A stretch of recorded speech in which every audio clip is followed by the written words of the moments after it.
Assalamualaikum warahmatullahi wabarakatuh. Kami, kelompok 7, akan mempresentasikan mengenai ilmu munasabah.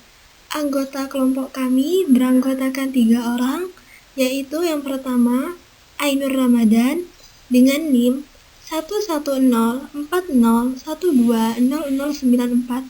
Yang kedua, Alfa Nadia Nisma dengan NIM 11040120095. Yang ketiga ada Jauharatul Mardiah dengan NIM 11030120092. Kami akan menjelaskan tentang latar belakang ilmu munasabah, pengertian ilmu munasabah beserta contohnya, macam-macam ilmu munasabah, pendapat ulama mengenai ilmu munasabah, dan manfaat ilmu munasabah. Latar belakang ilmu munasabah. Lahirnya pengetahuan tentang teori korelasi munasabah ini tampaknya berawal dari kenyataan bahwa sistematika Al-Quran sebagaimana terdapat dalam Mushaf Utsmani sekarang tidak berdasarkan atas fakta kronologis turunnya. Sehubungan dengan ini, ulama salah berbeda pendapat tentang urutan surat di dalam Al-Quran. Segolongan dari mereka berpendapat bahwa hal itu didasarkan pada tauqifi dari Nabi Muhammad SAW. Golongan lain berpendapat bahwa hal itu didasarkan atas ijtihad para sahabat setelah bersepakat dan memastikan bahwa susunan ayat-ayat dalam adalah tauqifi. Golongan ketiga berpendapat serupa dengan golongan pertama kecuali surat Al-Anfal ke-8 dan Al-Bara'ah ke-9 yang dipandang bersifat ijtihadi. Pengertian ilmu munasabah. Menurut bahasa, ilmu munasabah berarti al-musyakalah dan al-muqarabah. Artinya keserasian dan kedekatan. Munasabah adalah ketertarikan ayat-ayat Al-Quran sehingga seolah-olah merupakan satu ungkapan yang mempunyai kesatuan makna dan keteraturan redaksi. Ilmu munasabah berarti ilmu yang menerangkan hubungan antara ayat atau surat yang satu dengan ayat atau surat yang lain. Salah satu contohnya ada di surat Al-Fatihah ayat 6 sampai dengan 7. Ihdinas siratal mustaqim, siratal ladzina an'amta 'alaihim, ghairil maghdubi 'alaihim waladdallin.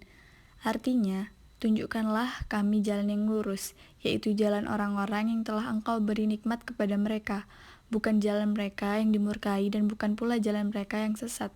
Quran Surat Al-Fatihah ayat 6 sampai dengan 7. Selanjutnya yaitu macam-macam ilmu munasabah. Dari segi sifat ada 2. Yang pertama yaitu zahir irtibat yang berarti persesuaian yang nyata. Yang kedua ada kafi irtibat yaitu persesuaian yang tidak nyata. Dari segi materi ada 4. Yang pertama yaitu munasabah antara ayat dengan ayat yang berdampingan.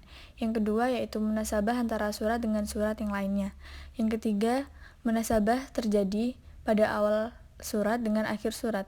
Yang terakhir yaitu munasabah antara pembuka surat dengan penutup surat sebelumnya. Beberapa pendapat ulama mengenai ilmu munasabah. Yang pertama, menurut Imam Badruddin Muhammad bin Abdillah Az-Zarkashi menyatakan bahwa ilmu munasabah adalah ilmu yang sangat mulia atau ilmu syarif. Dengan ilmu ini bisa diukur kemampuan atau kecerdasan seseorang, dan dengan ilmu ini pula bisa diketahui kadar pengetahuan seseorang dalam mengemukakan pendapatnya. Yang kedua, menurut Imam Fakhruddin Ar-Razi menyatakan bahwa kebanyakan pembendaharaan Al-Quran justru terletak pada rangkaian tata urutannya.